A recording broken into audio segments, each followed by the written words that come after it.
Hello friends, welcome to my academy. Friends, आज की class आपके सीटेट के एग्जाम के लिए मोस्ट इंपॉर्टेंट क्लास होने वाली है, क्योंकि आज के इस क्लास में जितने भी सीडीपी के इंपॉर्टेंट क्वेश्चन हैं उन सभी क्वेश्चन को डिस्कस करने वाले हैं। इसके पहले मैंने सीडीपी की 2 मैराथन क्लास करा रखी है। एक तो आपकी कंटेंट की क्लास है, इसके साथ साथ एक प्रीवियस ईयर क्वेश्चन पेपर की क्लास है जो कि बहुत ही ज़्यादा इंपॉर्टेंट है। तो अगर अभी तक आपने उन सभी क्लासेस को नहीं देखा हुआ है तो चैनल के प्लेलिस्ट में जाइए, आपको वहाँ पर सारी की सारी मैराथन क्लासेस मिल जाएंगी। इसके अलावा अगर आपको सीटेट सीडीपी के पेड नोट्स चाहिए जो कि आपके एग्जाम के लिए बहुत ही ज़्यादा इंपॉर्टेंट होने वाले हैं, वहाँ से आपको अपने एग्जाम में डायरेक्ट क्वेश्चन देखने को मिल जाएंगे। और अभी आपके पास इतना टाइम है कि आप जो है नोट्स को पढ़ करके ईजिली अपने एग्जाम में अच्छा स्कोर कर सकते हैं, ठीक है, क्योंकि नोट्स आपके बहुत ही शॉर्ट वे में बनाए गए हैं। कम टाइम में आप ज़्यादा चीज़ों को कवर कर पाएंगे। तो चलिए यहाँ पर क्वेश्चन को स्टार्ट करते हैं। नोट्स अगर आप चाहिए तो स्क्रीन पर आपको एक व्हाट्सअप नंबर शो हो रहा होगा, वहाँ से आप मुझे व्हाट्सअप पर मैसेज करके पेड नोट्स को परचेज कर सकते हैं, जिसका प्राइस बहुत ही कम है। बहुत सारे स्टूडेंट ऑलरेडी नोट्स को परचेज कर चुके हैं। यहाँ पर आपका फर्स्ट क्वेश्चन क्या रखा है, विकास का कौन सा पहलू समाज के कौशल, मूल्य व रवैया के अधिग्रहण व अंतः वैयक्तिक रिश्ते बनाने से संबंधित है। ठीक है, ऑप्शन क्या दे रखा है आपका, संज्ञानात्मक विकास। देखिए, संज्ञानात्मक विकास के अंतर्गत कौन सी चीज़ें आ जाएंगी जो हमारे मस्तिष्क से रिलेटेड होंगी, जैसे कि तर्क करना, कल्पना करना, ठीक है, थिंकिंग करना, ये सारी चीज़ें हमारे संज्ञानात्मक विकास के अंतर्गत आ जाएंगी। बट यहाँ पर किसकी बात हो रही है, समाज, कौशल, मूल्य की बात हो रही है, तो ये तो ऑप्शन आपका होगा ही नहीं। ठीक है, सामाजिक विकास बिल्कुल सही ऑप्शन दे रखा है, क्योंकि समाज के अंदर ही तो समाज में रहने के तौर तरीके, ठीक है, समाज के पहलू, मूल्य, कौशल, रवैया आप सीखते हैं। तो यहाँ पर आपका बी ऑप्शन करेक्ट ऑप्शन हो जाएगा। थर्ड ऑप्शन क्या रखा है, संवेगात्मक विकास, यानी कि इमोशनल डेवलपमेंट, है ना। इमोशनल डेवलपमेंट के अंतर्गत जो हमारे इमोशंस होते हैं, जैसे कि रोना हो गया, हंसना हो गया, गुस्सा करना हो गया, ये सारी चीज़ें आपकी इमोशनल डेवलपमेंट के अंतर्गत आ जाएंगी। ठीक है, फिजिकल डेवलपमेंट यानी कि शारीरिक विकास, इसके अंतर्गत क्या आ जाएगा, जो आपकी मोटर एक्टिविटी होती है ना, यानी कि जो शारीरिक गतिविधियाँ होती है, जैसे कि आपका चलना हो गया, दौड़ना हो गया, है ना, कुछ लिखना हो गया। इसके अंदर आपका आ जाता है ग्रॉस मोटर स्किल्स, जिसमें कि अपनी बड़ी मसल्स का यूज करते हैं, फाइन मोटर स्किल्स जिसमें कि अपनी छोटी मसल्स का यूज करते हैं। ठीक है, ये सारी की सारी चीज़ें आपके शारीरिक विकास यानी कि फिजिकल डेवलपमेंट के अंतर्गत आ जाएंगी। और यही चारों क्या होते हैं, आपके विकास के आयाम होते हैं। कौन कौन से, PCSC, यानी कि physical development, cognitive development, social development और इमोशनल डेवलपमेंट। ठीक है, तो ये क्या होते हैं, आपके विकास के आयाम होते हैं, तो ध्यान रखिएगा। आपके एग्जाम में डायरेक्ट क्वेश्चन बनता है कि विकास क्या होता है, तो विकास एक मल्टी डायमेंशनल प्रक्रिया है, यानी कि कई पक्षों में हमारा विकास होता है। ठीक है, आप यहाँ पर देख भी सकते हैं कि हमारा शारीरिक विकास होता है, संज्ञानात्मक विकास होता है, सामाजिक विकास होता है, संवेगात्मक विकास होता है। ठीक है, तो यहाँ पर आपका बी ऑप्शन करेक्ट ऑप्शन हो जाएगा। आगे देखते हैं नेक्स्ट क्वेश्चन क्या रखा है। यहाँ पर क्वेश्चन है, निम्न में से कौन सा कारक बच्चे के संपूर्ण विकास के लिए जिम्मेदार है। ठीक है, हेरिडिटी, आनुवंशिकता, बिल्कुल सही बात है। देखिए, जो बच्चे का डेवलपमेंट होता है ना, वो किन 2 कारकों की वजह से होता है, कौन से 2 फैक्टर होते हैं जो कि हमारे डेवलपमेंट के लिए इंपॉर्टेंट होते हैं। तो एक तो होता है आपका हेरिडिटी, यानी कि किस तरीके की आनुवंशिकता आपको अपने पेरेंट्स के थ्रू मिली हुई है। इसके साथ साथ आप किस तरीके के इन्वायरमेंट में रह रहे हैं, है ना। इन्हीं दोनों का गुणनफल क्या होता है, हमारा डेवलपमेंट होता है ना। जितना अच्छा हमें हेरिडिटी मिलेगी या फिर जितना अच्छा हमें इन्वायरमेंट मिलेगा, उतना ही अच्छा हमारा क्या होगा, डेवलपमेंट होगा, हमारा विकास होगा, है ना। तो यहाँ पर इसी के बारे में पूछ रखा है कि जो बच्चे का संपूर्ण विकास होता है उसके लिए क्या जिम्मेदार है। तो हेरिडिटी तो आपकी है ही, है ना। भौतिक वातावरण यानी कि इन्वायरमेंट की बात होगी, तो ये भी क्या होता है, आपका इंपॉर्टेंट होता है। सामाजिक परिवेश, अब देखिए, जो सामाजिक परिवेश है ये भी तो आपका इन्वायरमेंट के अंतर्गत दिया जाएगा। तो तीनों ही फैक्टर आपके यहाँ पर इंपॉर्टेंट दे रखे हैं। तो कौन सा ऑप्शन सही होगा, डी ऑप्शन, यानी कि फर्स्ट, सेकेंड, थर्ड, तीनों ही बातें क्या है, बच्चे के संपूर्ण विकास के लिए जिम्मेदार है। तो ऑप्शन नंबर डी आपका यहाँ पर करेक्ट ऑप्शन हो जाएगा। अब देखिए, यहाँ पर क्वेश्चन क्या दे रखा है, वह प्रक्रिया जिसमें एक बच्ची अपने माता पिता, समकक्षी व अन्य महत्वपूर्ण व्यक्तियों से अंतःक्रिया करके सामाजिक कौशल, विचार व मूल्य सीखती है, डैश कहलाता है। ठीक है, तो सिंपल सी बात है, फर्स्ट क्वेश्चन में हम लोगों ने देखा था, जब भी जो बच्चा है अपने समाज से कुछ चीज़ों को सीख रहा है, ठीक है, क्योंकि समाज में रहने के तौर तरीके, अपने माता पिता से किस तरीके से बात करनी है, अपने भाई बहन से कैसे बात करनी है, सारी चीज़ें हम कहाँ से सीखते हैं, अपने समाज से ही सीखते हैं, है ना। तो सिंपल सी बात है कि यहाँ पर जो प्रक्रिया, इसको हम क्या कहेंगे, सामाजिकरण की प्रक्रिया कहेंगे, सोशलाइजेशन की प्रक्रिया कहेंगे, है ना। जिसके बारे में किसने बात की, लेव वाइगोस्की ने बात की कि जो बच्चा होता है अपने समाज से इंटरेक्ट यानी कि अंतःक्रिया करके सीखता है। तो यहाँ पर आपका बी ऑप्शन करेक्ट ऑप्शन हो जाएगा। स्कैफ फोल्डिंग, पाड़, ठीक है, ये कब होता है, जब जो टीचर है या फिर जो पेरेंट्स है वो बच्चे को किसी प्रकार की हेल्प देते, वो भी कैसे, टेम्परेरी हेल्प, यानी कि पूरी की पूरी मदद नहीं देते बच्चे को, सिर्फ हल्का सा संकेत देते या फिर इशारा देते, तब वहाँ पर आपका होता है स्कैफ फोल्डिंग। बट यहाँ पर किसी प्रकार की मदद की बात ही नहीं की गई है, तो ये तो ऑप्शन आपका होगा ही नहीं, है ना। मेटाकॉग्निशन क्या होता है, अधिसंज्ञान क्या होता है, जब बच्चा अपनी थिंकिंग के ऊपर थिंकिंग करे, वो क्या होता है, आपका मेटाकॉग्निशन होता है। इसका मतलब जैसे कि आप यहाँ पर समझ सकते हैं एग्जाम्पल से, जैसे कि मान लीजिए अभी आपने सीटेट में मॉक टेस्ट दिए, तो आपके आगे 90 नंबर, ठीक है, तो आप क्या कर रहे हैं, उस पर थिंकिंग कर रहे हैं कि अच्छा मेरे नंबर इतने कम क्यों आए, ठीक है, मैंने कहाँ पर गलती की कर दी, कौन से जो है सब्जेक्ट में मेरे नंबर कम आए, तो यहाँ पर वो चीज़ क्या हो जाएगी, आपकी मेटाकॉग्निशन हो जाएगी, क्योंकि आप अपने विचार के ऊपर विचार कर रहे हैं, है ना। तो ये होता है आपका अधिसंज्ञान। तो इसकी भी बात नहीं हो रही है, तो ये भी नहीं होगा। एकीकरण का मतलब क्या होता है, जब बच्चा अपने सभी जो अंग होते हैं उसको एक साथ यूज कर पाए, है ना, तो वो क्या होता है, आपका एकीकरण होता है। जैसे कि जब आप साइकिल चलाते हैं तो आपका जो भुजाएं होती है, जो हाथ होते हैं, उनका भी यूज करते हैं, पैरों का भी यूज करते हैं, आंखों का भी यूज करते हैं, ठीक है। तो वो आपका क्या हो गया, एकीकरण हो गया, इंटीग्रेशन, ठीक है, यानी कि जब आप सभी अंगों को एक साथ यूज करते हैं, है ना। अब देखिए यहाँ पर क्वेश्चन क्या दे रखा है, पियाजे के सिद्धांतों के अनुसार उस प्रक्रिया को जिसमें बच्चे या तो नए स्कीमा का निर्माण करते हैं या अपने स्कीमा में बदलाव करते हैं को क्या कहते हैं, ठीक है। अब देखिए जो जीन पियाजे, उन्होंने एक वर्ड की बात की, स्कीमा। स्कीमा क्या होता है, जैसे कि जो हमारा माइंड होता है, इसमें हर एक चीज़ का ऑर्गेनाइज्ड वे में स्ट्रक्चर होता है। जैसे कि मान लीजिए आप सीटेट एग्जाम की प्रिपरेशन करें तो इसका आपके माइंड में एक स्कीमा बना हुआ है ना। या फिर आप कहीं पर घूमने गए तो इसका एक अलग स्कीमा आपके माइंड में बना हुआ है, यानी कि हर एक चीज़ का, जितनी भी चीज़ें हम देखते हैं उसका हमारे माइंड में एक स्कीमा बना होता है, ठीक है। तो यहाँ पर इसी की बात करते हैं आपके जीन पियाजे। जैसे कि मान लीजिए इस चीज़ को यहाँ पर समझिएगा, जैसे कि मान लीजिए जो छोटे बच्चे होते हैं उनका स्कीमा अभी उतने अच्छी तरीके से डेवलप नहीं होता है, उन्हें चीज़ों के बारे में अभी उतनी नॉलेज नहीं होती है ना। अब बच्चे ने किसी जानवर को देख लिया यहाँ पर, वो अपने पेरेंट्स से पूछेगा कि ये क्या है। जैसे कि मान लीजिए बच्चे ने डॉग को ही देख लिया, तो उसके पेरेंट्स बताते हैं कि जिसकी 2 आँखें होती है, 2 कान होते हैं, उसको क्या कहते हैं हम लोग, डॉग कहते हैं, एक पूँछ होती है, ठीक है। तो यहाँ पर बच्चे के माइंड में क्या हो गया, डॉग का एक स्ट्रक्चर बन गया, एक स्कीमा बन गया, है ना। बच्चे ने दूसरे दिन बिल्ली को देख लिया, है ना, वो तुरंत ही अपने पेरेंट्स से कहेगा देखो देखो डॉग जा रहा है। तो जो उसके पेरेंट्स है वो उसको तुरंत बोलेंगे नहीं ये डॉग नहीं है, ये तो बिल्ली है, ये तो कैट है। अब बच्चा क्या होगा, डिसइक्विलिब्रियम की स्थिति में चला जाएगा। जैसे कि मान लीजिए जब उसने डॉग को देखा था, उसके मम्मी पापा ने या फिर जो भी व्यक्ति उसके साथ में था उसको जब बता दिया कि इस तरीके के जो जानवर होते हैं, जो इस तरीके के दिखते हैं, उनको हम लोग क्या कहते हैं, डॉग कहते हैं। तो बच्चा क्या होता है, इक्विलिब्रियम यानी कि संतुलीकरण की अवस्था में होता है कि ठीक है, जो इस तरीके की चीज़ें होंगी, जिनके पास ये चीज़ें होंगी, वो क्या होंगे, डॉग होंगे, है ना। तो यहाँ पर डॉग का स्कीमा बच्चे के माइंड में बन गया था। अब बच्चे ने सेम चीज़ें वही देखी, क्योंकि बिल्ली के पास भी 2 आँखें होती है, 2 कान होते हैं, एक पूँछ होती है। तो बच्चे ने वही चीज़ अप्लाई कर दी, उसने बोला कि ये भी क्या है, डॉग है। तो उसके जब पेरेंट्स ने उसको कहा कि नहीं ये डॉग नहीं है, ये तो बिल्ली है ना। तो बच्चा क्या होता है, यहाँ पर डिसइक्विलिब्रियम की स्थिति में चला जाता है, असंतुलन की अवस्था में आ जाता है। संतुलित कब होता है, जब उसके पेरेंट्स उसको बताएंगे कि जो बिल्ली की आवाज़ होती है और जो कुत्ते की आवाज़ होती है उसमें अंतर होता है। जैसे बिल्ली म्याऊं म्याऊं करती है ना, कुत्ता अलग तरीके की आवाज़ें निकालता है। बच्चा क्या करेगा, अपने स्कीमा में संशोधन करेगा कि डॉग की तरह बिल्ली भी दिखती है, उसके पास भी 2 आँखें, 2 कान, एक पूँछ होती है, बट बिल्ली और डॉग में क्या होता है, अंतर होता है। उसके शरीर पर अलग पैटर्न होते हैं, इसके शरीर पर अलग पैटर्न होते हैं, उनके बॉडी स्ट्रक्चर में अलग अलग चीज़ें होती हैं, उनकी आवाज़ें अलग अलग होती हैं, है ना। तो यहाँ पर बच्चा क्या करेगा, अपने स्कीमा में बदलाव करेगा, संशोधन करेगा, ठीक है। तो यही दोनों के बारे में हमसे पूछ रखा है कि ये दोनों प्रक्रिया किसके अंतर्गत आ जाएंगी। तो जब बच्चे ने डॉग को देखा और उसके मम्मी पापा ने उसको जो कुछ भी बताया, उसने क्या किया, अपने स्कीमा में जस्ट ऐड कर लिया। तो इस प्रक्रिया को क्या कहते हैं, समावेशन कहते हैं। जो देखा आपने उसको सेम अपने स्कीमा में ऐड कर लिया, तो वो क्या हो गया, आपका असिमिलेशन हो गया। बहुत ही इंपॉर्टेंट पॉइंट है, ठीक है। बट जब उसके मम्मी पापा ने या फिर जो भी उसके साथ में व्यक्ति है, जब उसने बिल्ली को देख करके बताया था कि ये डॉग है, तो उसके मम्मी पापा ने बताया कि नहीं ये डॉग नहीं है, तो बिल्ली है ना। तो उसने क्या किया, अपने स्कीमा में बदलाव किया, परिवर्तन किया, कुछ चेंज लाया। तो ये क्या होता है, आपका अकोमोडेशन होता है, यानी कि समायोजन होता है, ठीक है। ध्यान रखिएगा इंग्लिश और हिंदी दोनों ही, क्योंकि कभी कभी हिंदी में आपको अलग अलग नाम देखने को मिल सकता है, ठीक है। तो जब भी अपने स्कीमा में कुछ ऐड, कुछ जोड़ने की बात हो सिर्फ, तो वहाँ पर क्या होगा, आपका समावेशन होगा। बट जब भी उसमें बदलाव, मॉडिफिकेशन, संशोधन की बात हो, तो वहाँ पर आपका अकोमोडेशन, समायोजन होगा। ये 2 पॉइंट बहुत ज़्यादा इंपॉर्टेंट है, इनको ध्यान में रखिएगा, ठीक है। और ये जो दोनों प्रक्रिया है, समावेशन और समायोजन की, यानी कि असिमुलेशन और अकोमोडेशन की, ठीक है, ये किसके अंतर्गत आ जाती हैं, आपकी एडॉप्टेशन की, ठीक है, अनुकूलन के अंतर्गत आ जाती है। जैसे अनुकूलन का मतलब क्या होता है, जैसे कि अभी सर्दियाँ आ रही हैं, है ना, तो उसके अकॉर्डिंग आप कपड़े पहनते हैं। फिर गर्मियाँ होती है तो उसके अकॉर्डिंग आप कपड़े पहनते हैं। तो अनुकूलन क्या होता है, जो चीज़ें हमारे सामने प्रेजेंट है, जिस तरीके का मौसम हो रहा है, उसके अकॉर्डिंग हम क्या कर रहे हैं, अपने में बदलाव ला रहे हैं, यानी कि परिस्थिति के अनुसार ढल जाना क्या होता है, आपका एडॉप्टेशन होता है, अनुकूलन होता है ना। तो बच्चा भी वही कर रहा है कि पहले उसने जो डॉग के बारे में जो चीज़ें बताई गई थी उसको उसने देखा, फिर क्या किया, उसको अनुकूलित किया, है ना, यानी कि परिस्थिति के अनुसार अपने जो माइंड है उसमें चेंज भी लाया, है ना। तो ये क्या होता है, आपका अकोमोडेशन होता है। ये दोनों प्रक्रिया किसके अंतर्गत आती हैं, आपकी असिमुलेशन, अकोमोडेशन, एडॉप्टेशन के अंदर, यानी कि अनुकूलन के अंदर। ये बात आप ध्यान रखेंगे, ठीक है। तो यहाँ पर क्या हो जाएगा, आपका एडॉप्टेशन, सी ऑप्शन आपका करेक्ट ऑप्शन हो जाएगा। देखिए यहाँ पर हिंदी में गलत दे रखा है, ठीक है।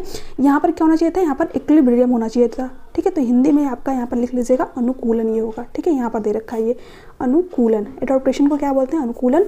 और इक्विलिब्रियम को क्या बोलते हैं? संतुलीकरण। देखिए जब हिंदी और इंग्लिश में आपको गलत ऑप्शन देखने को मिले तो वहाँ पर जो इंग्लिश वाला होता है उसी को फाइनल माना जाता है ना।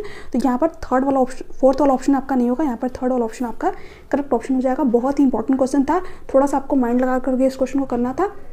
इजी क्वेश्चन था, अगर आप इस चीज़ को समझ पाएंगे तो बहुत ही अच्छी चीज़ है। तो यहाँ पर सी ऑप्शन आपका करेक्ट ऑप्शन हो जाएगा। आगे देखते हैं। अब ये क्वेश्चन देखिए क्या रखा है, जीन पियाजे के अनुसार मूर्त संक्रियात्मक अवस्था में बच्चे तर्कपूर्ण ढंग से सोच पाते हैं पर उन्हें डैश में कठिनाई आती है। ठीक है, अब यहाँ पर पियाजे की थर्ड वाले स्टेज कॉन्क्रीट ऑपरेशनल स्टेज की बात हो रही है। ठीक है, मूर्त संक्रियात्मक अवस्था जो कि पियाजे की थर्ड वाली स्टेज है, जिसमें जो बच्चा होता है वो 7 से लेकर के 11 साल तक का होता है। अब यहाँ पर ऑप्शन देखते हैं हम लोग, प्रतीकात्मक प्रतिनिधित्व। देखिए जो सिंबॉलिक वाली चीज़ें होती है, जो सिंबल्स के थ्रू बच्चा चीज़ों को समझता है, A for apple, B for boy, है ना। ये बच्चा जब 2 से लेकर के 7 साल का होता है, जो पियाजे की सेकंड वाली स्टेज है, प्री ऑपरेशनल स्टेज, उसी में करने लगता है। ठीक है, तो यहाँ पर तो उसको जो है कॉन्क्रीट ऑपरेशनल स्टेज में कठिनाई आएगी ही नहीं। यहाँ पर क्या पूछा है कि उन्हें कठिनाई आती है किस चीज़ में। ठीक है, तो ये तो ऑप्शन आपका होगा ही नहीं, क्योंकि ये 2 से लेकर के 7 साल का बच्चा कर लेता है, तो 7 से 11 साल का बच्चा अपने आप ही कर लेगा, है ना। संरक्षण के कार्य, देखिए जो 7 से लेकर के 11 साल तक का बच्चा होता है वो इस चीज़ को समझ जाता है कि जो बर्फ़ है वो पानी भी बन सकता है, पानी बर्फ़ भी बन सकता है। ठीक है, वो संरक्षण कर पाता है, कंजर्वेशन कर पाता है। तो ये इसको करने में बच्चों को कठिनाई नहीं आती। ठीक है, ये तो बच्चा कर पाता है, तो ये भी ऑप्शन नहीं होगा। परिकल्पित निम्नात्मक तर्क, हाँ इसी को करने में बच्चों को दिक्कत आएगी, कठिनाई आएगी, क्योंकि जो परिकल्पित निम्नात्मक तर्क है, जो एब्स्ट्रैक्ट थिंकिंग है, जो अमूर्त चिंतन है, बच्चा कब कर पाता है? जब 11 से लेकर के 18 साल तक का होता है। यानी जो फॉर्मल ऑपरेशनल स्टेज है, जो पियाजे की लास्ट वाली स्टेज है, औपचारिक संक्रियात्मक अवस्था, उसमें बच्चा परिकल्पित निम्नात्मक तर्क कर पाता है। ठीक है, थर्ड वाले में बच्चा नहीं कर पाता, क्योंकि इसका नाम ही मूर्त है ना। मूर्त का मतलब क्या होता है? जिस चीज़ को बच्चा टच एंड फील कर पाता है, उसके बारे में सिर्फ बच्चा यहाँ पर थिंकिंग कर पाता है ना।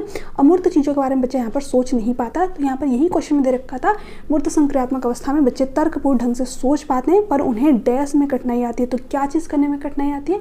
एब्स्ट्रैक्ट थिंकिंग, यानी कि अमूर्त चिंतन करने में दिक्कत होती है, परिकल्पित निम्नात्मक तर्क करने में दिक्कत होती है। तो यहाँ पर सी ऑप्शन आपका करेक्ट ऑप्शन हो जाएगा। क्रमबद्धता के कार्य, देखिए जब बच्चा पियाजे की थर्ड वाले स्टेज यानी कि कॉन्क्रीट ऑपरेशनल स्टेज में होता है, तो वहाँ पर 3 चीज़ें कर लेता है।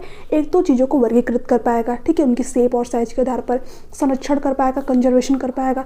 इसके साथ साथ क्या कर पाता है बच्चा? चीज़ों को एक सीक्वेंस में क्रमबद्ध, है ना, तरीके से व्यवस्थित भी कर पाता है।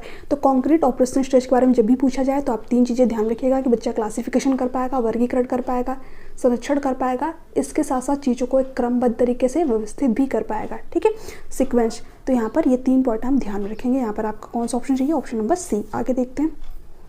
अब देखिए यहाँ पर क्वेश्चन क्या दे रखा है, कोहल वर्ग के अनुसार बच्चे किस अवस्था में नियमों को निश्चित और निरपेक्ष मानते हैं। निश्चित का मतलब क्या कि जो नियम है बिल्कुल फिक्स्ड है ना, जो समाज के द्वारा रूल बना दिए गए हैं वो बिल्कुल निश्चित है, उसमें कोई भी चेंज नहीं कर सकते।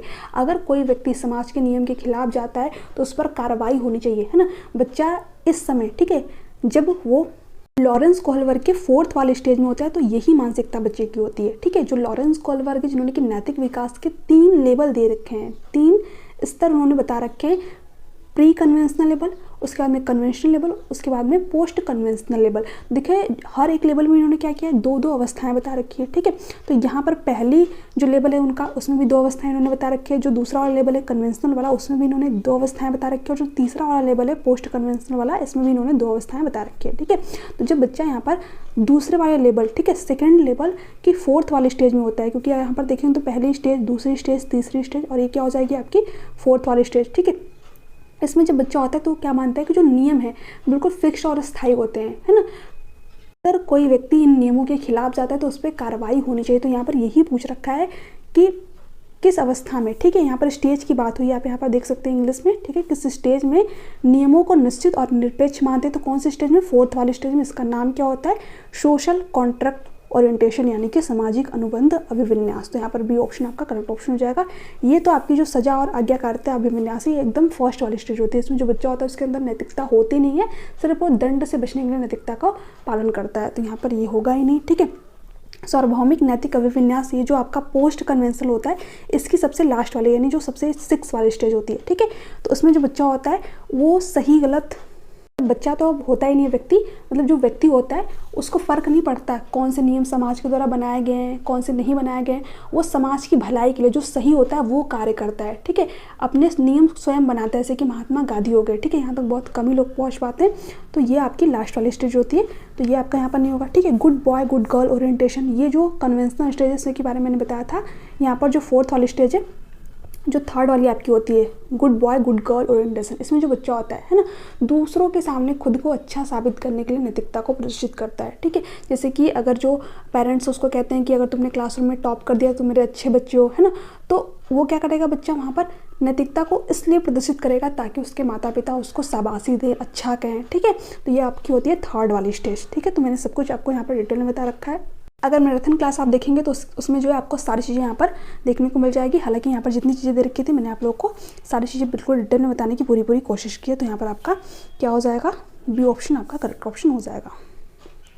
आगे देखते हैं, निम्न में से किसे सामाजिक रचनावादी सिद्धांतिक के रूप में जाना जाता है। अब देखिए जो सामाजिक रचनावादी है वो कौन से हैं, आपके लेव वाइगोस्की हैं। ठीक है, और जो जीन पियाजे वो क्या है, रेडिकल कंस्ट्रक्टिविज्म है ना, यानी कि जीन पियाजे और जो लेव वाइगोस्की दोनों का संबंध किससे, आपका रचनावाद से। बट जो जीन पियाजे वो कैसे हैं, रेडिकल कंस्ट्रक्टिविज्म है, और जो लेव वाइगोस्की है वो कैसे हैं, सामाजिक रचनावादी है। ये बात आप ध्यान रखेंगे। ठीक है, तो बी.एफ. स्किनर तो आपका यहाँ पर होगा ही नहीं, क्योंकि बी.एफ. स्किनर आपके रिइंफोर्समेंट की बात करते हैं, पुनर्वर्णन की बात करते हैं, इमिटेशन अनुकरण की बात करते हैं। ठीक है, लॉरेंस कोहलबर्गर ने तो नैतिक विकास का सिद्धांत दे रखा है। ठीक है, समाज के बारे में उन्होंने बात नहीं की है।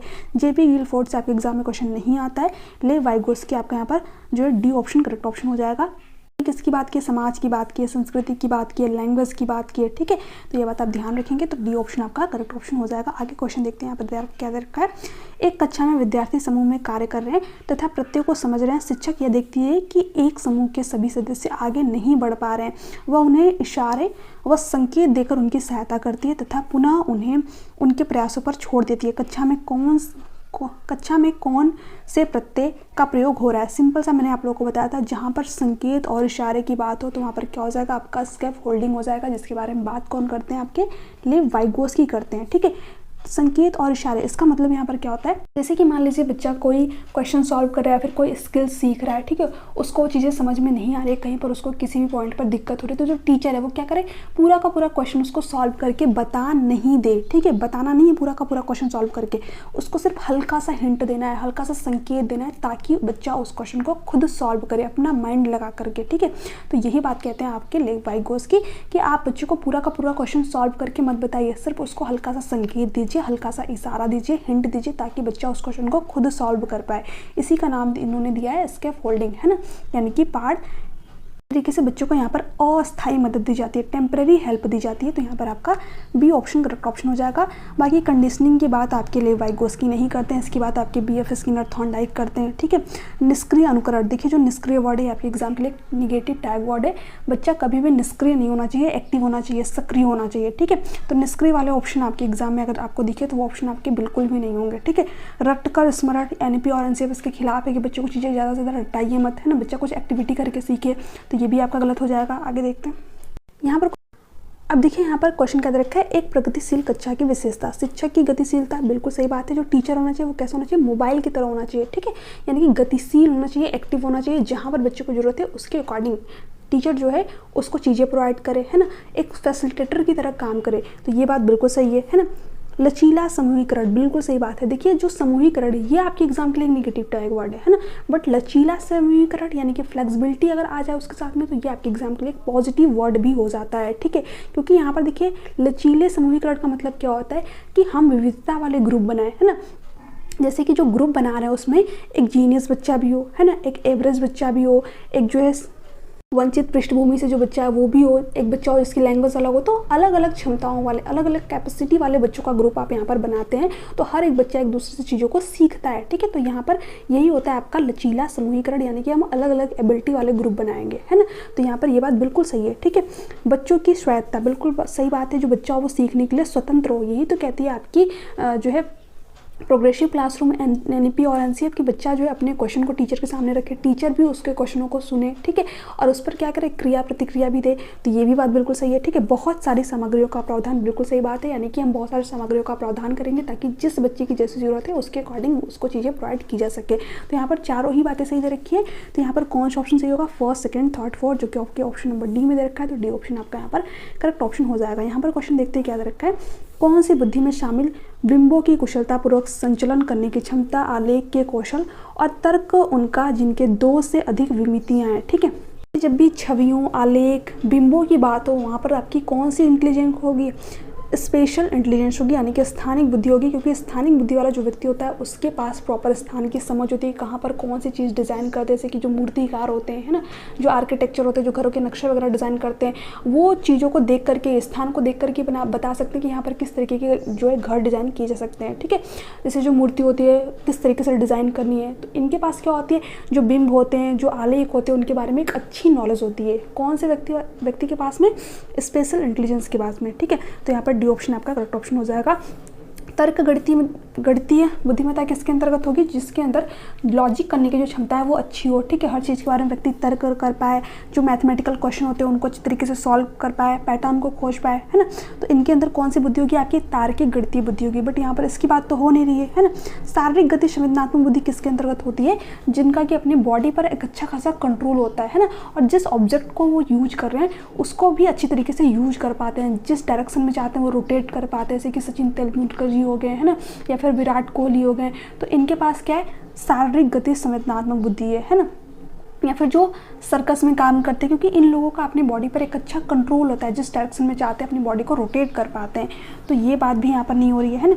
अंतः व्यक्तिक बुद्धि यानी कि इंटरपर्सनल इंटेलिजेंस क्या होता है, जब देखिए जब भी इंटर की बात हो, ठीक है, इंटर की जब भी बात हो तो यहाँ पर 2 या 2 से अधिक व्यक्तियों की बात होगी। जो व्यक्ति 2 या 2 से अधिक व्यक्तियों के बारे में बता पाए, है ना, दूसरे व्यक्तियों के बारे में बता पाए, उनके स्वभाव, मनोदशा के बारे में बता पाए। ऐसे जो मनोवैज्ञानिक होते हैं, आपके मन में क्या चल रहा है वो आपको देख करके बता देंगे। तो इनके अंदर कौन सी बुद्धि होती है, इंटरपर्सनल इंटेलिजेंस होती है। बात आप ध्यान रखेंगे। और इंट्रा अगर आपसे पूछे, ठीक है, इंट्रा अगर आपसे पूछे यहाँ पर, तो इंट्रा का मतलब क्या होता है, खुद के बारे में बता पाना, ठीक है।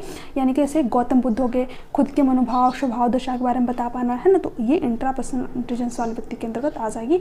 ये सारे के सारे पॉइंट इंपॉर्टेंट है, आप यहाँ पर ध्यान में रखेंगे। आगे देखते हैं। और इसको दिया किसने था, आप नीचे कमेंट सेक्शन में कमेंट करके जरूर बताइएगा, क्योंकि इसको मैंने बहुत बार बता रखा है। जो आपकी मल्टीपल टाइप ऑफ इंटेलिजेंस है, ठीक है, इसको किसने दिया था, आप नीचे कमेंट सेक्शन में कमेंट करके जरूर बताइएगा। आगे देखते हैं। यहाँ पर क्वेश्चन क्या है, भाषा व सोच विकास। ये भी आपका इंपॉर्टेंट क्वेश्चन है, एक दूसरे से स्वतंत्र है। देखिए जो भाषा और हमारी सोच होती है, ये एक दूसरे से स्वतंत्र नहीं होते, एक दूसरे को प्रभावित करते हैं, ठीक है। तो ये तो ऑप्शन आपका होगा नहीं। सामाजिक सांस्कृतिक संदर्भ से स्वतंत्र होते हैं, ये भी बिल्कुल गलत हो जाएगा। जो आपकी लैंग्वेज है ना, ये कहाँ से आप सीखते हैं, अपने समाज से ही तो सीखते हैं। तो समाज से अलग होकर के आप भाषा को नहीं सीख सकते। यहाँ पर यही दे रखा था कि सामाजिक सांस्कृतिक संदर्भ से स्वतंत्र है, यानी कि हम समाज संस्कृति में रहे बिना ही भाषा को सीख जाएंगे। तो ये तो बिल्कुल गलत बात दे रखी है, ठीक है। एक दूसरे से परस्पर जुड़ा है, क्योंकि दोनों एक दूसरे को असंख्य रूप से प्रभावित करते हैं, बिल्कुल सही बात है। ऑप्शन नंबर सी आपका यहाँ पर करेक्ट ऑप्शन हो जाएगा। क्योंकि जो जीन प्याजे हैं वो क्या कहते हैं, जो हमारी थॉट होती है ना, जो हमारी सोच होती है, ये हमारी लैंग्वेज को प्रभावित करती है। जबकि जो ले वाइगोस्की है वो क्या करती है, जो हमारी लैंग्वेज और थॉट होते हैं दोनों अलग अलग प्रक्रिया होती है, बाद में क्या होती है, मर्ज हो जाती है, मिल जाती है, ठीक है। तो यहाँ पर भाषा और विचार होते हैं, दोनों ही क्या करते हैं, एक दूसरे को प्रभावित करते हैं। बात बिल्कुल सही है। तो सी ऑप्शन आपका करेक्ट ऑप्शन हो जाएगा। केवल आनुवंशिकता से प्रभावित होता है, न कि पर्यावरणीय कारकों से। तो ये बात तो यहाँ पर पूरी तरीके से गलत हो जाएगी, है ना, क्योंकि आप अपने समाज और संस्कृति में ही रहकर भाषा सीखते हैं। तो कहाँ से सीख रहे हैं, अपने इन्वायरमेंट से ही सीख रहे हैं। बट यहाँ पर दे रखा है कि इन्वायरमेंट से प्रभावित ही नहीं होता है, तो ये बात गलत हो जाएगी आपके यहाँ पर, है ना। आगे देखते हैं। यह संभावित है कि एक बच्ची जो अपने माता पिता को गैर अनुरूपवादी जेंडर व्यवहार करते हुए देखती है। गैर अनुरूपवादी जेंडर व्यवहार का मतलब यहाँ पर क्या हो जाएगा, जैसे कि मान लीजिए कोई बच्ची है, ठीक है, उसने अपने परिवार में कभी ये देखा ही नहीं है कि जो उसकी मम्मी है सिर्फ वही खाना बना रही है। वो देखती है कि उसके मम्मी पापा दोनों ही खाना बना रहे हैं, दोनों ही जॉब कर रहे हैं, ठीक है। तो यहाँ पर किसकी संभावना हो सकती है, जेंडर रूढ़िवादिता का पालन करेगी? नहीं, वो तो इसका पालन करेगी ही नहीं, क्योंकि यहाँ पर जो बच्ची है ना, उसने अपने परिवार में वो चीज़ें देखी ही नहीं है, ठीक है। अगर उसने समाज में अपने आसपास वो चीज़ें देखी भी है उसने, तो उसके ऊपर जेंडर स्टीरियोटाइप का प्रभाव बहुत ही कम पड़ेगा, क्योंकि उसने अपने फैमिली में वो चीज़ नहीं देखी है, ठीक है। तो ये बात गलत है। पारंपरिक जेंडर भूमिकाओं पर सवाल उठाएगी। बिल्कुल सही बात है, यहाँ पर बी ऑप्शन आपका करेक्ट ऑप्शन हो जाएगा। यानी वो जैसे कि मान लीजिए एक टीचर ने कहा कि लड़के ही सिर्फ जो है बाहर के काम कर सकते हैं, लड़कियाँ घरों के काम कर सकते हो, तुरंत वो चीज़ क्लासरूम में वो कहेगी कि नहीं, मेरे पापा तो जो है घर के भी काम करते हैं, फिर मेरी जो मम्मी है वो तो बाहर जॉब करने भी जाती हैं, आप कैसे कह रहे हैं ये। तो वो क्या करेगी, जेंडर स्टीरियोटाइप जो होता है ना, जो जेंडर भूमिकाएँ होती है, जिसको कि हम लोग कह देते हैं कि जो लड़कियाँ घर के बाहर के काम करेंगी, लड़कियाँ घरों के काम करेंगी, ठीक है, उस पर वो क्वेश्चन करेगी, है ना। तो यहाँ पर ये बात बिल्कुल सही है, बी ऑप्शन आपका करेक्ट ऑप्शन हो जाएगा। जेंडर निरंतरता का पालन करेगी, नहीं वो पालन नहीं करेगी क्योंकि उसने अपने घर में अलग चीज़ें देख रखी है, ठीक है। जेंडर पूर्वाग्रह से ग्रसित होती है, नहीं ग्रसित नहीं होगी क्योंकि उसने जेंडर पूर्वाग्रह को देखा ही नहीं है, ठीक है। उसने अपने घर में जो है ये देख रखा है कि जो हमारे समाज में चल रहा है उसके विपरीत हमारे घर में चल रहा है, ठीक है। ऐसा बहुत सारे घर आपको देखने को मिल जाएगी जहाँ पर कि ये चीज़ें होती भी हैं, है ना। बट इंडिया में अगर हम बात करें तो 90% तक घरों में अगर आप देखेंगे तो यही चीज़ें देखने को मिलती हैं कि जो फीमेल होती हैं वो घर के काम करती हैं और जो मेल होते हैं वो घर के बाहर के काम करते हैं, ठीक है। हालांकि अब धीरे धीरे चीज़ें चेंज भी हो रही हैं। यहाँ पर देखिए आगे क्वेश्चन क्या दे रखा है, अपनी कक्षा में विविधता के समायोजन के लिए एक शिक्षक को छात्रों की सामाजिक सांस्कृतिक पृष्ठभूमि के प्रति संवेदनशील रहना चाहिए। बिल्कुल सही ऑप्शन है, ए ही ऑप्शन आपका करेक्ट ऑप्शन हो जाएगा। बट हम आगे भी देख लेते हैं, समान निर्देश देने चाहिए और व्यक्तिगत मतभेदों की अवहेलना करनी चाहिए। देखिए टीचरों को कभी भी समान निर्देश नहीं देना चाहिए, ठीक है। एक ही तरीके से आप सभी को नहीं पढ़ा सकते क्योंकि हर बच्चे के सीखने, समझने, तर्क करने की जो क्षमता है वो अलग अलग होती है ना। सबके अंदर क्या है, इंडिविजुअल डिफरेंसेस है और इसका हमें क्या करना है, सम्मान करना है, इसको ध्यान में रख करके बच्चों को पढ़ाना है। बट यहाँ पर दे रखा है कि उसकी अवहेलना करनी चाहिए, उसका मजाक उड़ाना चाहिए, तो बिल्कुल गलत चीज़ दे रखी है, ठीक है। आगे देखते हैं, छात्रों के सामाजिक संदर्भ को पूरी तरह से अवहेलना करनी चाहिए, यानी कि जिस समाज और संस्कृति से बच्चा आया उसका मजाक उड़ाएं, है ना। तो ये बिल्कुल गलत तरीका हो जाएगा, बच्चा फिर वहाँ पर सीखना ही नहीं चाहेगा, स्कूल ही नहीं जाना चाहेगा, ठीक है। बच्चों को उनके माता पिता के व्यवसाय के आधार पर नामकीकरण करना चाहिए, है ना। जैसे कि क्लासरूम में होता है ना, मास्टर का बेटा, ठीक है, डॉक्टर का बेटा, तो इस तरीके से कभी भी ये चीज़ें क्लासरूम में नहीं करनी चाहिए। इससे बच्चों के ऊपर बहुत ही निगेटिव इम्पैक्ट पड़ता है, ठीक है। तो माता पिता के व्यवसाय के आधार पर बच्चों का जो है नामकीकरण कभी भी नहीं करना चाहिए, ठीक है। ये बहुत ही गलत तरीका है एज ए टीचर के रूप में। तो यहाँ पर आपका डी ऑप्शन भी नहीं होगा। यहाँ पर आगे क्वेश्चन क्या दे रखा है, आकलन का उद्देश्य क्या होना चाहिए, सीखने में वृद्धि। बिल्कुल सही बात है, ठीक है। जो आकलन किया जाता है बच्चे का वो इसीलिए किया जाता है ताकि बच्चे के सीखने में कहाँ पर कमी रह गई है ना, कहाँ पर उसको किस तरीके की चीज़ें प्रोवाइड करनी है, कहाँ पर बच्चों को दिक्कत आ रही है, इन सभी चीज़ों का हम पता लगाएं और बच्चों को उसके अकॉर्डिंग फिर चीज़ें प्रोवाइड करें ताकि उसकी जो लर्निंग है वो अच्छी हो सके, है ना, यानी कि उसके सीखने में वृद्धि हो सके। तो यहाँ पर फर्स्ट ऑप्शन बिल्कुल करेक्ट दे रखा है। बच्चों का वर्गीकरण और नामकीकरण के लिए कभी भी बच्चे का इवैल्यूएशन, है ना, मूल्यांकन और आकलन जो असेसमेंट होता है ये आपका मूल्यांकन का ही पार्ट होता है। तो कभी भी बच्चों को अलग थलग या फिर नामकीकरण करने के लिए उनका असेसमेंट नहीं किया जाता, उनका आकलन नहीं किया जाता है, ठीक है। तो ये गलत हो जाएगा। बच्चों में प्रतिस्पर्धा को बढ़ावा देना, ये भी गलत हो जाएगा। कभी भी कंपटीशन के लिए बच्चों का आकलन नहीं किया जाता है, ठीक है। बच्चों में भय और तनाव पैदा करना, ये तो बिल्कुल ही गलत है। बच्चों में भय और तनाव पैदा ही नहीं करना है। तो तीनों जो आपके ऑप्शन दे रखे हैं उसमें अगर आप देखें तो नामकीकरण हो गया, वर्गीकरण हो गया, ठीक है, प्रतिस्पर्धा हो गया, भय हो गया, तनाव हो गया, ये कहीं पर भी अगर आपको अपने एग्जाम में देखने को मिल जाए तो तीनों ही क्या है आपके एग्जाम के लिए एक निगेटिव टैग वर्ड है, वो ऑप्शन आपके नहीं होंगे, ठीक है। आगे देखते हैं यहाँ पर क्वेश्चन क्या दे रखा है, बच्चों के सीखने और तरक्की के मूल्यांकन के लिए विविध तरीकों व प्रणालियों का प्रयोग करना चाहिए। बिल्कुल सही बात है, ठीक है, ताकि हर एक बच्चा सीख सके। अलग अलग तरीके से बच्चों को पढ़ाना चाहिए, ठीक है, अलग अलग प्रणाली, अलग अलग जो है मेथड्स का यूज करना चाहिए। बिल्कुल सही बात है। विभिन्न क्षेत्रों में बच्चों के विकास की समग्र जानकारी देने के लिए मूल्यांकन का एक तरीका काफ़ी नहीं है। देखिए क्वेश्चन को कितना घुमा करके पूछा है, कितना अच्छी तरीके से रिप्रेजेंट किया गया है, ठीक है। जो स्टूडेंट है वो यहाँ पर क्या सोचेंगे कि एक तरीके की बात हो रही है तो ये जो रीज़न दे रखा है वो गलत होगा, ठीक है। बट यहाँ पर अगर आप इस चीज़ को पढ़ेंगे ही नहीं तो आप अपना क्वेश्चन गलत करके एग्जाम में चले आएंगे, क्योंकि यहाँ पर क्या दे रखा है, मूल्यांकन का एक तरीका काफ़ी नहीं है, ठीक है। यानी कि मूल्यांकन एक ही तरीके से नहीं किया जाना चाहिए, अलग अलग तरीके से किया जाना चाहिए। तो दोनों ही बातें यहाँ पर सही दे रखी है, ठीक है। तो ए और आर दोनों सही है, जो आर है वो ए की सही व्याख्या भी करता है। तो यहाँ पर फर्स्ट ऑप्शन आपका करेक्ट ऑप्शन हो जाएगा। देखिए ज़्यादातर होता क्या है कि ये वाला ऑप्शन है कि ए और आर दोनों सही है, आर ए की सही व्याख्या करता है, ये आपको फर्स्ट ही ऑप्शन में देखने को मिल जाता है। बट अभी जो रिसेंट एग्जाम हुए वहाँ पर ये लोग क्या कर रहे हैं कि यही ऑप्शन आपको बी वाले ऑप्शन या फिर सी वाले ऑप्शन में उठा करके दे रहे हैं, ठीक है। और हमारे माइंड में क्या चलता है कि अगर दोनों सही है, एक दूसरे की सही व्याख्या कर रहा है तो हमारा फर्स्ट ऑप्शन करेक्ट होगा। तो ये गलती अपने एग्जाम में मत कीजिएगा। आप जो है तीनों ऑप्शन को एक बार, मतलब जो 4 ऑप्शन होते हैं उनको देख लीजिएगा कि कौन से ऑप्शन में दे रखा है, ठीक है। तभी जो है आप अपने ऑप्शन को ओएमआर में फिलअप कीजिए, क्योंकि ऑनलाइन एग्जाम नहीं, आपका एग्जाम ऑफलाइन है, उसमें ऑप्शन को आप चेंज नहीं कर सकते। जो आपने एक बार ओएमआर में फिलअप कर दिया वो आपका रह जाएगा, ठीक है। आप सभी को पता है कि एक एक नंबर जो है आपके एग्जाम के लिए कितने ज़्यादा इंपॉर्टेंट है। यहाँ पर देखिए क्वेश्चन क्या रखा है, समावेशी स्कूल की रचना में क्या शामिल है, नामकीकरण व दोषारोपण का अपमान, ठीक है, मतलब को अपनाना, सॉरी, ठीक है। तो यहाँ पर जब मैंने बताया कि अगर नामकीकरण या फिर प्रतिस्पर्धा वर्गीकरण की बात हो तो वो ऑप्शन आपका होगा ही नहीं। पूर्वाग्रह व पक्षपात पर सवाल उठाना, बिल्कुल सही बात है, ठीक है। देखिए जो समावेशी स्कूल है जिसमें कि सभी प्रकार के बच्चों को इंक्लूड करके एजुकेशन प्रोवाइड की जाती है ना, इसमें जो पूर्वाग्रह होते हैं, जो स्टीरियोटाइप से जो सोची होती हैं, है ना, जो पक्षपात क्या आता है उस पर जो बच्चे होते हैं वो क्वेश्चन करते हैं, डिबेट करते हैं, ठीक है। यानी कि ये चीज़ें क्यों हो रही है, क्योंकि यहाँ पर सभी प्रकार के बच्चों को इंक्लूड करने की बात की जाती है। तो यहाँ पर बी ऑप्शन आपका करेक्ट ऑप्शन हो जाएगा। वर्गीकरण व पृथक्करण मैंने बताया क्या होता है, निगेटिव टैग वर्ड होता है। पाठ्यचर्या शिक्षा शास्त्र को सख्त व मानकीकृत बनाना, देखिए जो मानकीकृत वर्ड है ये आपके एग्जाम के लिए एक निगेटिव टैग वर्ड है। अगर मानकीकृत लिखा हो, ठीक है, तो वो ऑप्शन आपका होगा ही नहीं। पाठ्यचर्या कैसी होनी चाहिए, फ्लेक्सिबल, लचीली होनी चाहिए, ठीक है। तो यहाँ पर डी ऑप्शन भी गलत हो जाएगा, बी ऑप्शन आपका करेक्ट ऑप्शन हो जाएगा। आगे देखते हैं क्वेश्चन क्या रखा है, निम्नलिखित में से कौन सी हस्तक्षेप रणनीति सामाजिक तौर पर वंचित समूह से आने वाले बच्चों के समावेशन में मदद करेगी। सभी बच्चों की बात को ध्यानपूर्वक सुनना, बिल्कुल सही बात है, फर्स्ट ऑप्शन आपका करेक्ट ऑप्शन हो जाएगा, क्योंकि जब आप सभी बच्चों की बातों को अच्छी तरीके से सुन पाएंगे तभी तो आपको पता चलेगा कि किस बच्चे को कैसी ज़रूरत है ना, कहाँ पर बच्चे के सीखने में कमी आ रही है, कौन सा बच्चा किस तरीके से चीज़ों को सोचता है। तो ये बात बिल्कुल सही है, ठीक है। बच्चों को योग्यता के आधार पर स्पष्ट पृथक्करण, फिर से वही अलग अलग करने की बात आ गई, तो ये आपका गलत हो जाएगा।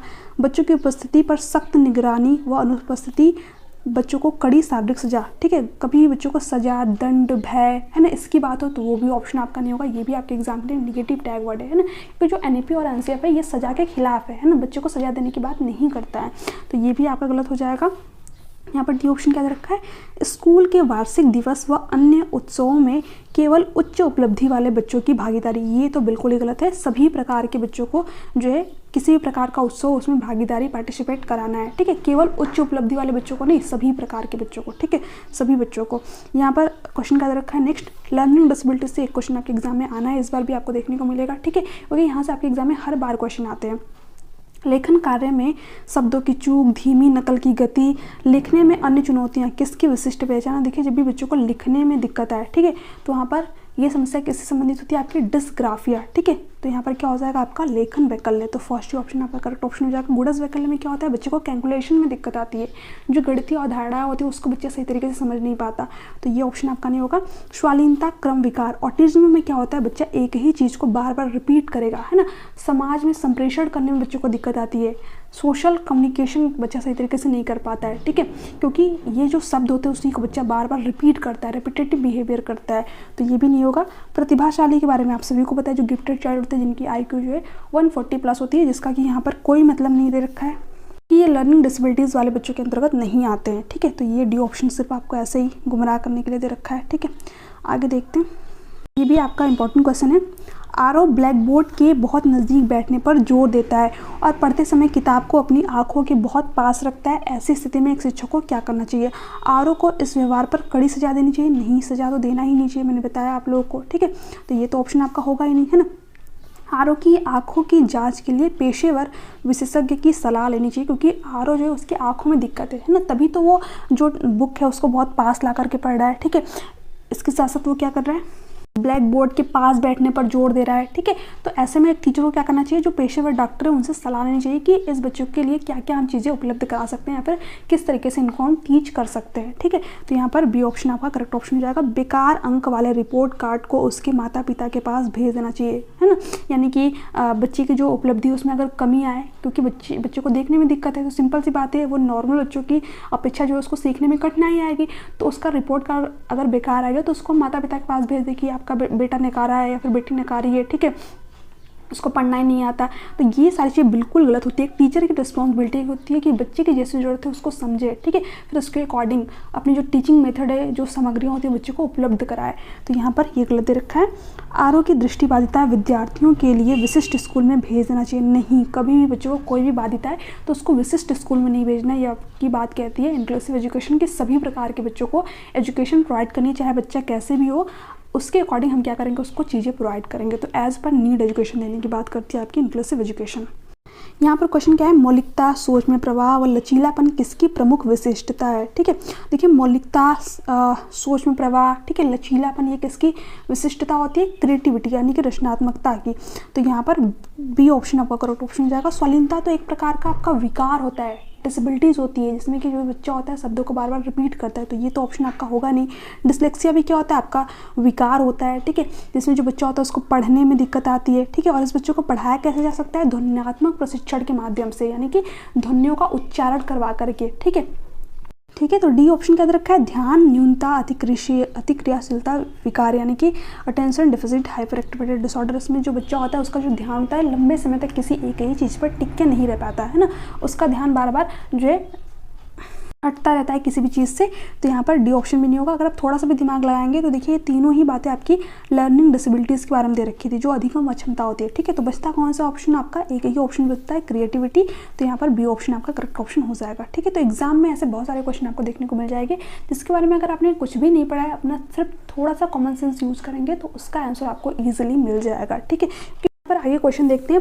प्रभावशाली अधिगम के लिए शिक्षिकाओं को अपनी विद्यार्थियों में किन कौशलों का विकास करना चाहिए। समालोचनात्मक सोच, बिल्कुल सही बात है। सृजनात्मकता, समस्या समाधान, ये तीनों बातें तो आपके यहाँ पर सही दे रखी है। कैसे सीखते हैं, यह सीखना, देखिए चारों ही बातें सही दे रखी है। ठीक है, जो क्रिटिकल थिंकिंग होती है वो भी बच्चों के अंदर डेवलप करनी चाहिए। प्रॉब्लम सॉल्विंग है ना, किस तरीके से सीखना है, कैसे सीखना है ना, तो ये सारी चीज़ें आपकी सही दे रखी हैं। तो यहाँ पर डी ऑप्शन आपका करेक्ट ऑप्शन हो जाएगा। आगे देखते हैं।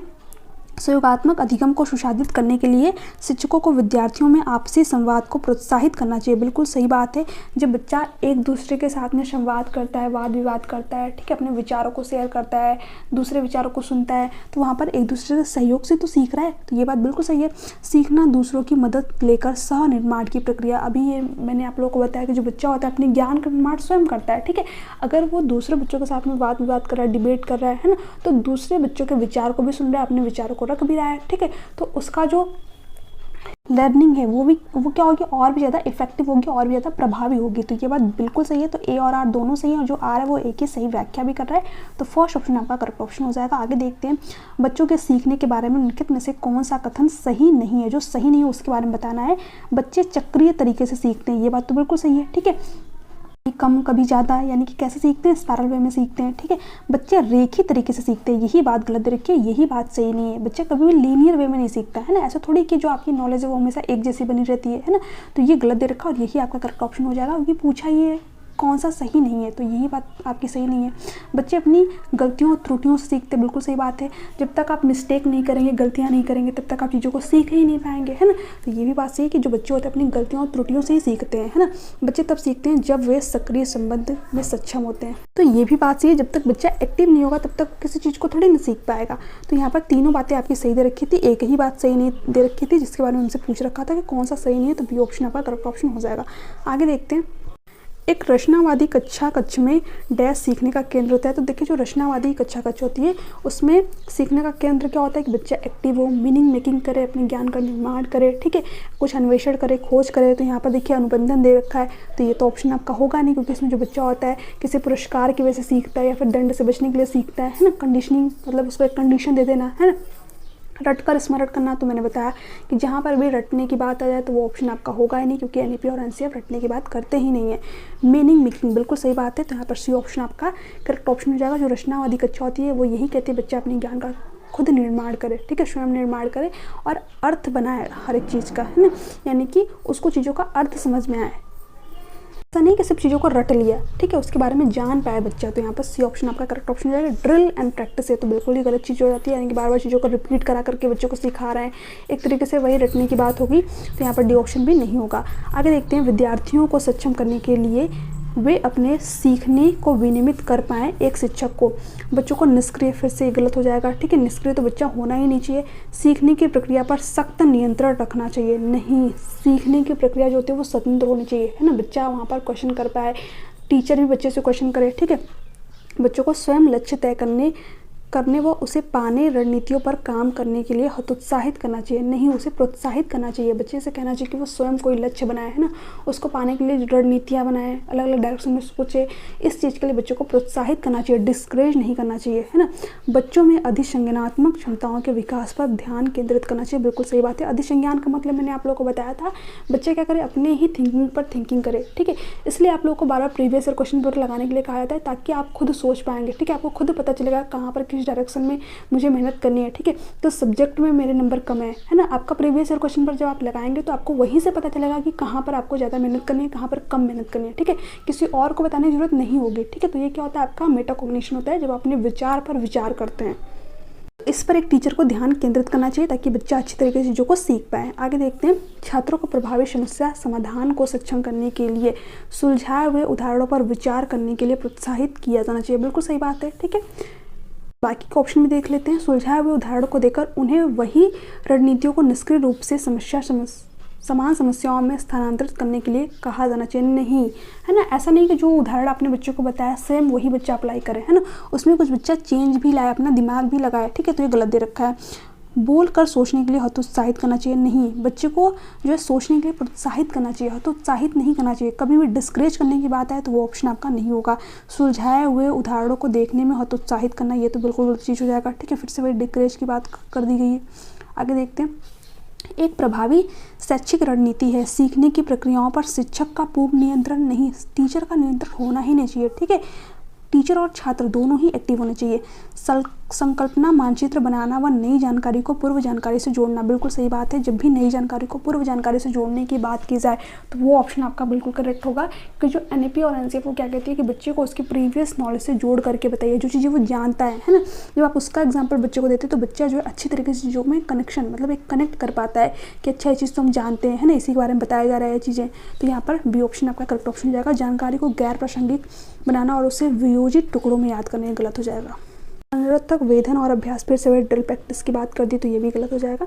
आगे देखते हैं क्वेश्चन।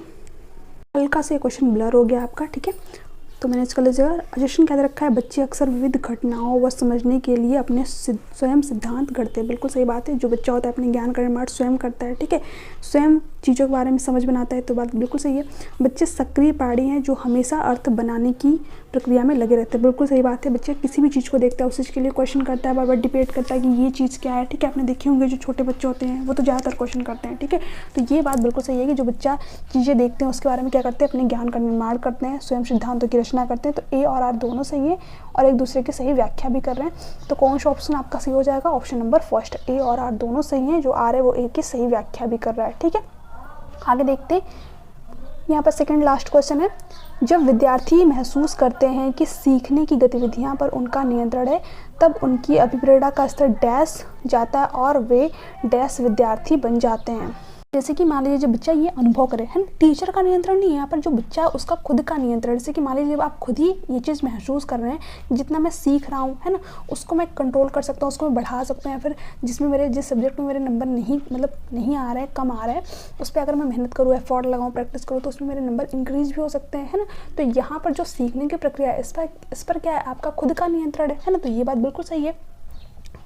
तब उनकी अभिप्रेरणा का स्तर क्या होता है, जब आप ये चीज़ जान पाएंगे कि मेरे सब्जेक्ट में क्यों नंबर कम आ रहे हैं, ठीक है, मैं इसको बढ़ा सकता हूँ, इनक्रेज कर सकता हूँ, ठीक है।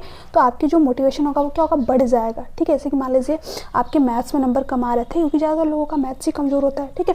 तो यहाँ पर आपने मेहनत की, एफर्ट लगाई, प्रैक्टिस की, आपके मैथ में नंबर अच्छे हो गए, तो जो आपके मोटिवेशन स्तर था वो क्या होगा, बढ़ेगा ना, ठीक है। तो यहाँ पर क्या हो जाएगा, फर्स्ट ऑप्शन, यानी कि आपका जो मोटिवेशन का स्तर है वो क्या हो जाएगा, बढ़ जाएगा। और आप क्या करेंगे, स्वनियमित विद्यार्थी यानी कि सेल्फ रेगुलेटिंग लर्नर्स बन जाएंगे, ठीक है। आपने अपने आप को रेगुलेट किया, तो ये बात बिल्कुल सही है। तो फर्स्ट ऑप्शन आपका करेक्ट ऑप्शन हो जाएगा। आगे देखते हैं लास्ट क्वेश्चन। निम्नलिखित में से कौन सी भावना सार्थक सीखने की प्रक्रिया में बाधा डालती है। देखिए, चिंता, खुशी, उत्साह, गर्व, ये सारी चीज़ें आपके देख कर ही पता चल रहा होगा कि कौन सी सीखने में बाधा डालेगी। जो एंग्जाइटी होती है, जो चिंता होती है, ठीक है, क्योंकि जब आप उत्साहित होंगे या फिर प्राइड होंगे या फिर हैप्पीनेस फील करेंगे, खुशी फील करेंगे, तब तो आप अच्छी तरीके से चीज़ों को सीख पाएंगे, समझ पाएंगे, ठीक है। जब आप एंग्जाइटी में होंगे, चिंता में होंगे, है ना, तो यहाँ पर ये प्रक्रिया आपके सीखने में बाधक होगी, यानी कि आपको सीखने में हेल्प नहीं करेगी। तो यहाँ पर फर्स्ट ऑप्शन आपका करेक्ट ऑप्शन हो जाएगा, क्योंकि हमसे इसी के बारे में पूछ रखा था, सार्थक सीखने की प्रक्रिया में बाधा डालती है, तो क्या एंग्जाइटी। ठीक है, तो फ्रेंड्स ये थे आपके आज के क्वेश्चन। कैसा लगे नीचे कमेंट सेक्शन में कमेंट करके जरूरत है। अगर आपको वीडियो अच्छी लगे तो प्लीज़ चैनल को सब्सक्राइब कर लीजिएगा, बेल आइकन को प्रेस कर दीजिएगा, ताकि जो आगे की क्लासेस है उसका नोटिफिकेशन आप लोगों को मिल जाए। चलिए मिलते हैं नेक्स्ट क्लास में। Bye bye, take care, thanks for watching, thank you so much.